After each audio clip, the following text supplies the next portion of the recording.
I'm going to show you all the individual parts of the Nutty Juicer and how to assemble the unit. This first part here, this is the motor assembly. This is the actual, where the motor is found and it's driving the blades. First part to go on is this part here. This is the juice bowl. When you put it on, make sure the spout is facing this way, so basically lined up with this. So it'll sit on here like this. Next thing to go on is the filter basket. You see this has got a lovely fine mesh, probably the finest that I've ever seen actually. This collects as much of the bits and pieces as possible. And you'll see with the end result of the juice is so clear, there's no bits floating around in it, it's got a really, really wonderful texture. And that's because of this super fine mesh. This is basically going to sit on here. You'll notice the unique hexagonal shape here. That's going to line up directly with the top of the bolt that sits in there. Just turn it and it'll sink straight in. Then that's secure in place. This is the cutting and grinding wheel. On the top here you've got a series of blades. This is the first stage of extraction. But this is when things get really, really exciting, the grinding plates. These basically work in a similar way to your teeth. They actually break down the fibres of the produce that you run through the machine, squeezing as much juice as possible out of it. Also helps to release many more nutrients as well.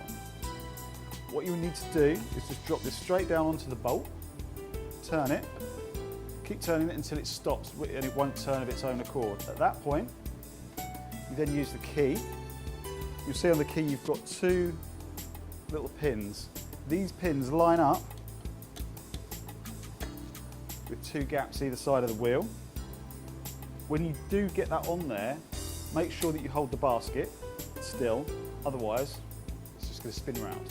So hold the basket still, give it a turn. Don't turn it too far because you'll have trouble actually taking the unit apart again. Just keep on turning it until it doesn't really give much more and you'd have to force it. At that point, that's in place. Next thing to go on is the cover. So basically the long part is facing towards the back of the unit. That will just sit snugly on there. Then we've got this arm here. What do you do?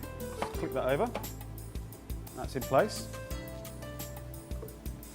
Then you've got this part. This is the pulp collector. This is where the dry matter, after the juice has been extracted from the produce, the dry matter that's left behind will start to collect in here. Now don't throw that pulp away. You can use that for recipes. You can use it in like desserts and pies and crackers and breads, or you can even use it as a compost. Some people like to actually line this with like a small plastic bag or something that you would just lift out afterwards and take to your composter or whatever, and it saves on a little bit of cleaning. This sits under there, locks in place. You'll see there's two little notches on here. Just sit it in front of there, then that's secure. We've got the plunger. This is the actual device that you use to push produce through the machine. You'll see one side of it is flat and there's also a groove in there. This will line up to this part of the unit. See, fits down fine. But you can also turn it and sit it like this. When you do that, you actually leave this other hole open. This hole that this chute feeds into is left open. This way you can actually move produce through into the basket, into the grinding wheel, without it all flying all over the place. So if you're making nut milks, for example, you can put things in there without the nuts flying out. And finally, you've got the juice cup. This sits under the spout here. As you push all your produce through, the pulp will collect in here and the juice will come out into this cup. And that's it, that's your Nutty Juicer. Just want to show you a little safety feature.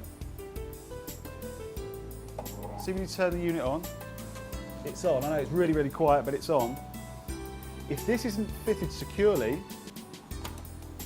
the motor won't work. You'll see this has to be in place. So this is a really nice safety feature. Obviously you've got some really sharp surfaces in there. This makes sure that you won't have any accidents. So